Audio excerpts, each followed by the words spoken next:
Kale nkwaniriza eyekumidde ku Jonathan Exclusive webale akubanga otambula munaffe okusalawo okwo kulungi kyewakola kituufu okubanga otambula n'omukutu gwaffe gwa Jonathan Exclusive okubanga wetuli kuwa amawulire ga entertainment amawulire kati nga ge tulina agaleero izo gamba si malungi though nti era malungi ku side emu nti oba oliawo aba yatuusizza obulabe ku muntu ate agenda maaso n'okubanga akwatibwa n'ekintu ekirala bingi atubaawo okubanga tubikuweera osobola okubeera omu ku ffe ng'otambula munaffe nga osubscribinga buli lw'osubscribinga ffe okuleeta video ku screen yaawo gaba maanyi go gwanyize subscription eyo n'ogituwa so kyenkusaba genda bugenzi maaso n'okubanga osubscribinga okulikinga wamu n'okusharinga obubaka bwe mba nkuleetedde ate obuliawo busobole okubona eggwanga lyonna kale nnaku zadde nga 2 emabega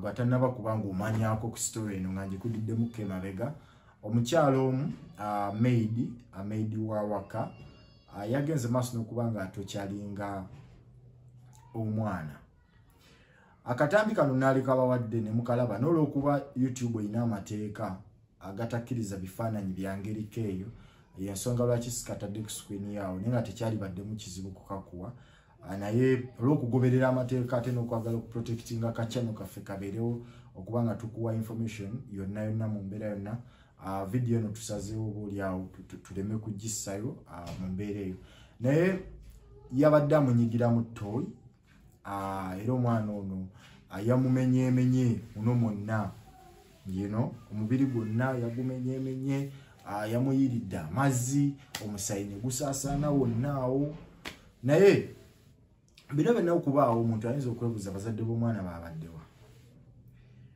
mu kusinziira ku statement ya poliisi efulumye nga bw'ogirabaawo omukyalo ono yava Kabaale era bamukwatidde Kabaale singa amawulire agamu bwe gasoose okufuluma nalabe ba TikTok abamu nalabe gayo oyo gwe bayita chicken yabadde awo amawulire nti bamukwatidde ku bbaasi ng'agenda Kabaale. It's not the case.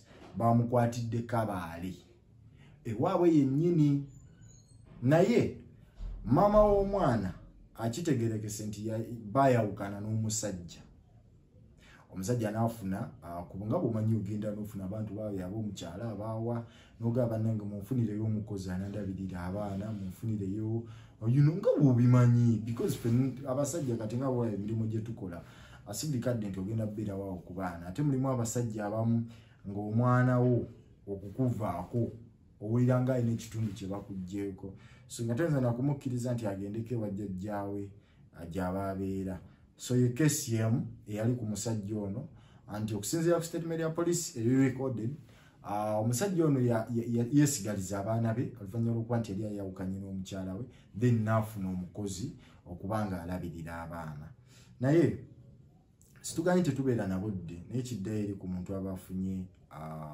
omukozi omanyi si buli mukozi nti mubi kino ekintu tuyinza okukirabira mu pikica nti abakozi babi naye tuyinza okwerabira nti amaka gakozesa abakozi mangi naye videos ebiseera ebisinga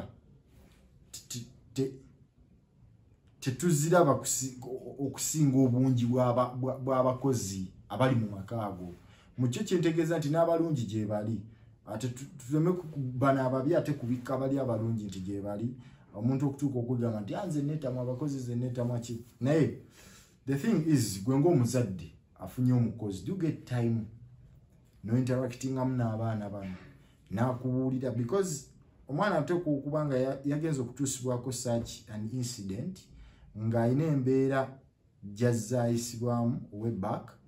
The good thing omwana yabadde asobola n'okwogera because in that video owulira omwana ng'alaajana nti sijja kubiddamu so do you get time noyogeramuko n'abaana bo nobabuuza omuntu gwe nabalekere waka abayisa atya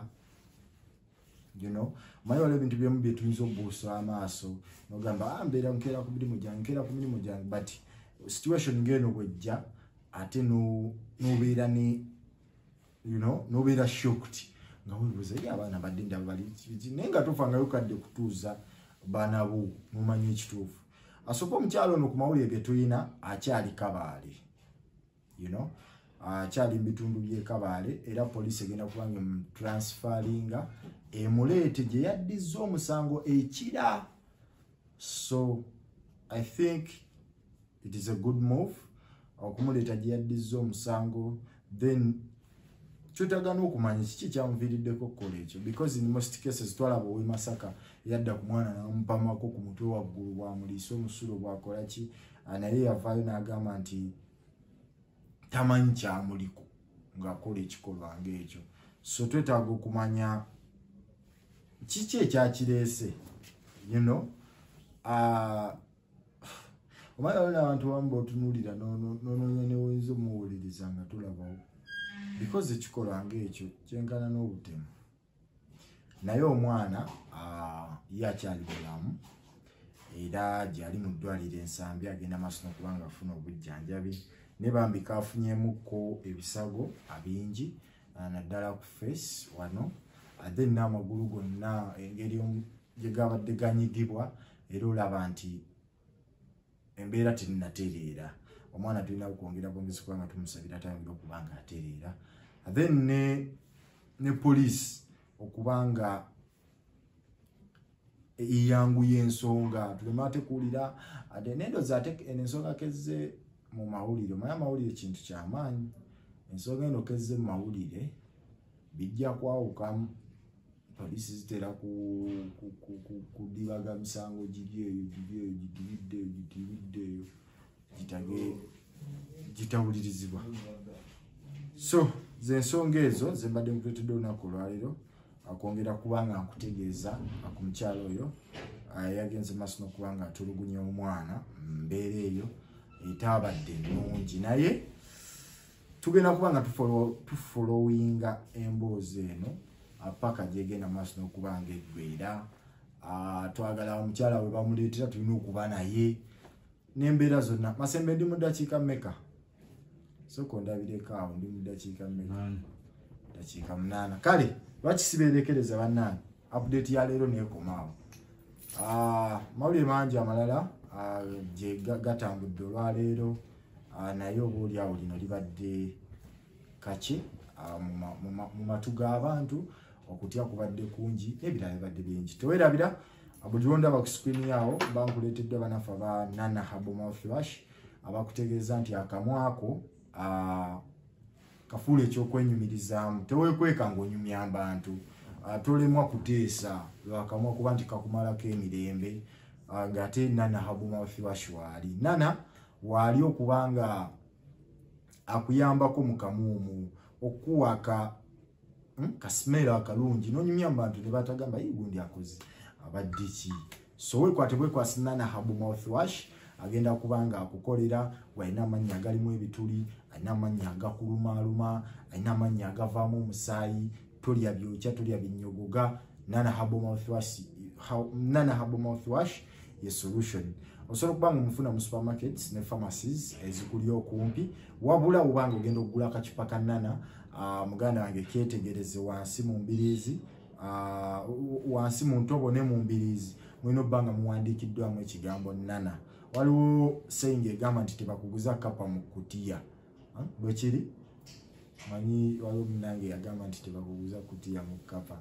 Naye kale tebakuguza kapa mu kutiya, genda mugezi maaso n'okubanga wetegereza ka Nana olaba oba kufunyaako akajja okuwonya amannyo agakuluma ga buli kika. Nze Jonathan Exclusive, tubeerabira kubanga osubscribinga n'okufollowinga omuyimbi owakabi ow'ettabbu Akengirioni Masembe, muyimbi wakabi gwatanaba kubanga omunoonyako genda ku platforms ze ez'enjawulo zi X, zi Facebook, Instagram, then ne YouTube gyali Kaguje agweteeka mu buteesi Kengirioni Masembe Music ojja kuba omufuna.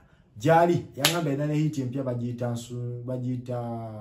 chupa ejja. Keera alina ebigambo bye yagyogerako naye echupa ejja keero. Ebyo ebigambo bye wayogeramu baagigiramu. Naye tuleete echupa. Badijje b'e Kampala mubeere ready. Nze Jonathan Exclusive.